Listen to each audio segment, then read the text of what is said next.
What's up, YouTube? This is Too Raw for TV. So let me ask you guys a question. Why is Quin Snyder so protected by the mainstream sports media?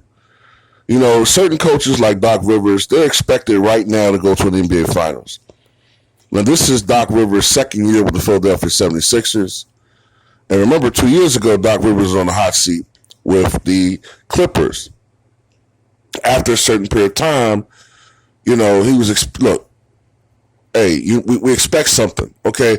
Now, look, I'm not saying that the Utah Jazz should go to an NBA Finals right now or win a championship, but it's rather clear that this team has hit a wall, okay?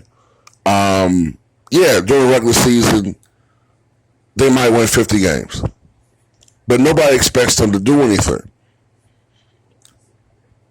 They're one of the few teams in the Western Conference that the Lakers could, as bad as they are, the Lakers could beat the Utah Jazz in a best of 7 series. They could beat them.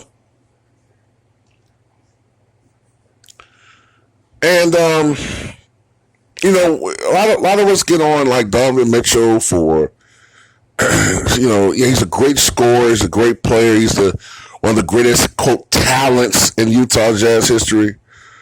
But according to Stephen A. Smith, however, he doesn't make players around him better. Okay, he just doesn't. He can score. He thinks that's the way that that's the only way he can help his team. But isn't some of that coaching? Isn't some of that the issue with that is a lack of coaching or communication with a player like that? Rudy Gobert, you know, yeah, he's a perennial defensive player of the year candidate, but doesn't he get exposed every year? And when teams are killing Utah with the pick and roll, why doesn't Quin Snyder make adjustments?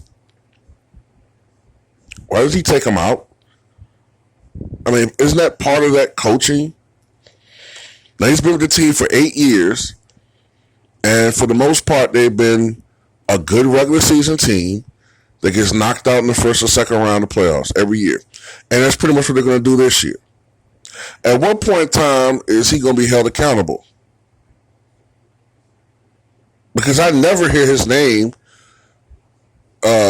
mentioned as far as a coach that expected to lead his team to another level. He seems to be one of those coaches that will take you from A to B, but not from B to C or C to D.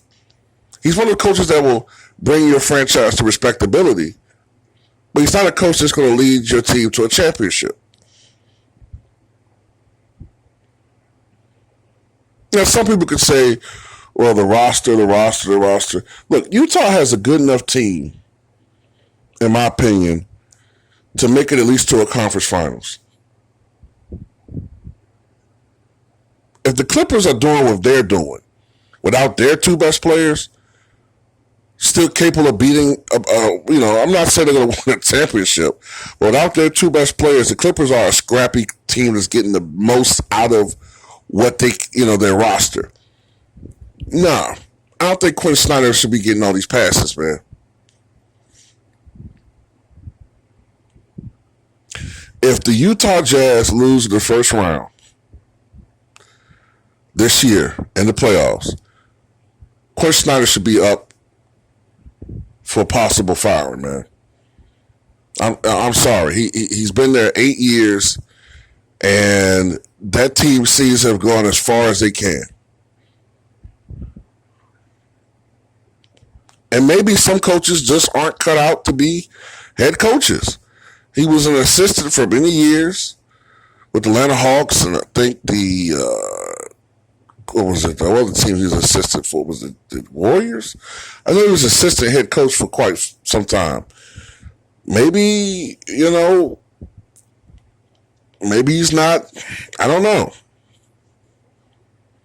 But at the end of the day, man, hey, now Jerry Sloan coached for a long time because, hey, the Utah Jazz, they got the most out of their roster. Can't you make an argument outside of Stockton and Malone that Quin Snyder has a more talented roster than they did in some ways. But Jerry Sloan got the most out of those guys, man. They went to 2 NBA finals. So Jerry Sloan, you know, he coached for as long as he did because he perennially put out teams that overachieved despite what the roster was. And Jerry Sloan got the most out of his team. He was a great coach. Quin Snyder, to me, is not a great coach. But that's all I got to say about it, man. Tell me what you guys think.